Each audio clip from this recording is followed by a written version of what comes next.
காதலன் நான் எழுதும் கடிதமே.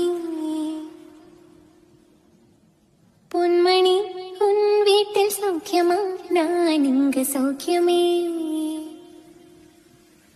உன்னை எண்ணி பார்க்கையில் கவிதை கொட்டுது, அது எழுத நினைக்கையில் வார்த்தை முட்டுது.